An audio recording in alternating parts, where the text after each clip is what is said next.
Alors nous voilà partis pour notre troisième reportage. Est-ce qu'il y a d'autres idées qui vous viennent à l'esprit? La nourriture des ados? Il y a beaucoup d'enfants qui mangent des kebabs. Vous pensez qu'on peut faire un sujet là-dessus? On pourrait peut-être aller voir un gérant de kebab ou quelque chose comme ça, parce que je sais qu'il y en a plein en ville. On pourrait aussi aller interviewer quelqu'un au self, parce que là-bas, ils en donnent aussi parfois aux élèves. Moi, il y a une question que je me pose souvent, c'est est-ce bon pour la santé? Aussi, il y en a qui disent que les kebabs, c'est trop gras. Bah, moi, je sais pas vraiment si c'est gras ou pas. On pourrait aller voir une diététicienne.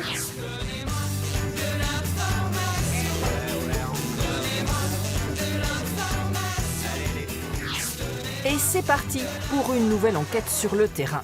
La restauration rapide, les collégiens la connaissent plutôt bien. Ils ont donc pris rendez-vous avec plusieurs gérants de kebab pour tout savoir sur ce sandwich à la viande qui n'a pas toujours bonne réputation. Ça va bien, mademoiselle? Bonjour. Où est-ce que vous achetez votre viande? Notre viande, elle provient d'Allemagne. En Allemagne, c'est là où a été créé le kebab dans le sandwich comme on le connaît aujourd'hui, il y a à peu près 50-60 ans. Mais dans l'avenir, on a pour objectif de produire nous-mêmes la broche de kebab. Faire mieux pour continuer d'exister, car si ce restaurant de spécialité turque existe depuis 12 ans, le nombre de kebabs a explosé dans les 5 dernières années. Comment est-ce que vous faites justement pour encore tenir, même avec toute la concurrence? Nous, on essaie de faire de la qualité. Je suis ingénieur agronome en Turquie, j'ai fait licence là-bas. Je suis les qualités. Et puis, qualité de la viande aussi. 50 à 80% de la clientèle des kebabs interrogés par les élèves est constituée d'ados et de jeunes. Pas étonnant donc que même la cantine de leur collège inscrive le kebab au menu. Donnez-vous des kebabs aux enfants? Alors, on fait des kebabs de temps en temps le mercredi, puisque ça peut rentrer dans la composition du plan alimentaire, puisque ça fait partie des plats gras. Un plat gras, mais qu'on sert ici en guise de récompense si les élèves n'ont pas trop gaspillé.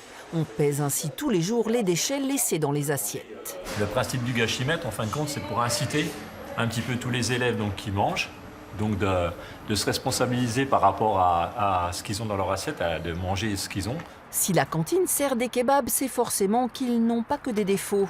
La réponse, nos élèves reporters l'ont trouvée chez une spécialiste de la nutrition. Est-ce que les kebabs sont mauvais pour la santé? Le kebab en lui-même, il est intéressant parce qu'il y a des protéines. Vous avez déjà entendu parler des protéines.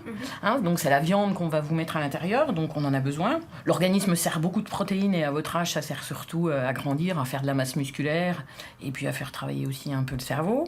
On a le pain qui est intéressant, donc là on est plutôt sur les glucides. Et puis on a la sauce à base de fromage blanc qui est plutôt intéressante.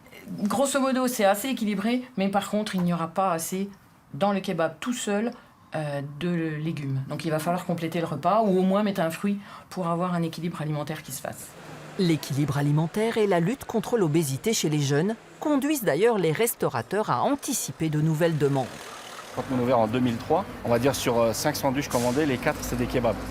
Mais au jour d'aujourd'hui, ça a changé. Sur les 5 sandwichs qu'on va vendre, on vend plus 3 kebabs, voire 2 kebabs, et le reste, c'est d'autres sandwichs, des nouveautés qui se rajoutent à la carte.